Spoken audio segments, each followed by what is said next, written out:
വിശുദ്ധി കാത്തു സൂക്ഷിക്കാൻ വില കൊടുക്കേണ്ടി വരുമെന്നുള്ളതാണ് വിശ്വനാഥൻ നമ്മളോട് പറയുക. നമ്മുടെ വിശുദ്ധി നഷ്ടപ്പെടുന്ന എന്തെങ്കിലും കാര്യം നമ്മുടെ ജീവിതത്തിലുണ്ടെങ്കിൽ അത് നമ്മൾ ബോധ്യത്തോടു കൂടി അറിഞ്ഞ് എടുത്തു മാറ്റാൻ പരിശ്രമിക്കണം. നമ്മൾ വിശുദ്ധ കുമ്പസാരത്തിൽ ഏറ്റു പറയുന്നു, നല്ല കാര്യം തന്നെ. വിശുദ്ധ കുമ്പസാരത്തിലൂടെ നമ്മുടെ പാപത്തിൻ്റെ കറകളെല്ലാം കഴുകി വിശുദ്ധീകരിക്കപ്പെടുന്നു.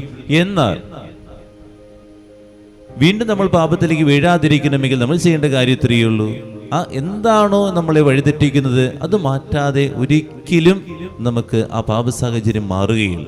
മൊബൈൽ ഫോണാണോ, അതാണ് നമ്മൾ മാറ്റേണ്ടത്. നമ്മളിങ്ങനെ അല്ലെങ്കിൽ കുമ്പസാരിച്ചുകൊണ്ടേയിരിക്കും. നമ്മുടെ ചീത്ത കൂട്ടുകെട്ടാണോ, ആ കൂട്ടുകെട്ടാണ് മാറ്റേണ്ടത്. അതാണ് കർത്താവ് പറയുന്നത്, വില കൊടുക്കേണ്ടി വരുമെന്നുള്ളതാണ്. കണ്ണ് നിനക്ക് ദുഷ്പ്രേരണ നൽകുന്നെങ്കിൽ കണ്ണ് മാറ്റുക. കയ്യോ കാലോ ആണെങ്കിൽ കൈയും കാലും മാറ്റണം. നമ്മുടെ ഈ നാട്ടിൽ കണ്ണെന്ന് പറയുന്നത് നമ്മുടെ മൊബൈൽ ഫോണുകളാണ്. അല്ലെങ്കിൽ നിന്റെ കൈയും കാലെന്ന് പറഞ്ഞു കഴിഞ്ഞാൽ ദുഷ്ട ചെയ്യുന്ന കൈകളാകാം, അല്ലെങ്കിൽ കാലുകളെന്ന് പറഞ്ഞു കഴിഞ്ഞാൽ പാപ സാഹചര്യത്തിൽ നടക്കുന്ന കാലുകളായിരിക്കും. ഇങ്ങനെ നമ്മുടെ ജീവിതത്തെ നമ്മൾ ചിന്തിച്ച് നോക്കുക.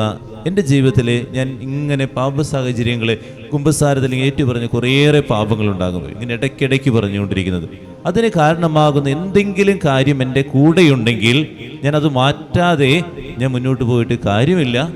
വീണ്ടും വീണ്ടും ഇങ്ങനെ പാപത്തിലേക്ക് വീഴും, വീണ്ടും വീണ്ടും ഇങ്ങനെ വീണുകൊണ്ടിരിക്കും. അതുകൊണ്ട് ആദ്യം അതെന്താണെന്ന് മനസ്സിലാകുക, തിരിച്ചറിവുണ്ടാവുക. ആ തിരിച്ചറിവ് ലഭിച്ചതിന് ശേഷം അത് മാറ്റിവെക്കുക.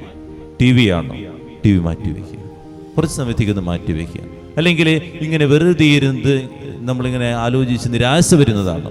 നമ്മൾ വെറുതെ ഇരിക്കാതിരിക്കുക, എന്തെങ്കിലുമൊക്കെ ഇങ്ങനെ ചെയ്യുക. നല്ല നല്ല പ്രാർത്ഥനകൾ ചൊല്ലുക, ദൈവവചനങ്ങൾ വായിക്കുക, അല്ലെങ്കിൽ നമ്മുടെ ജീവിതത്തിൽ എന്തുമാകാം അത് നമ്മൾ ചിന്തിച്ച് നോക്കുക. എന്താണോ എന്നെ ദുഷ്പ്രേരണയ്ക്ക് കൊണ്ടുപോകുന്നത് അതിന് വില കൊടുത്ത് ഉപേക്ഷിക്കുക എന്നുള്ളതാണ്. പ്രാർത്ഥിക്കുക.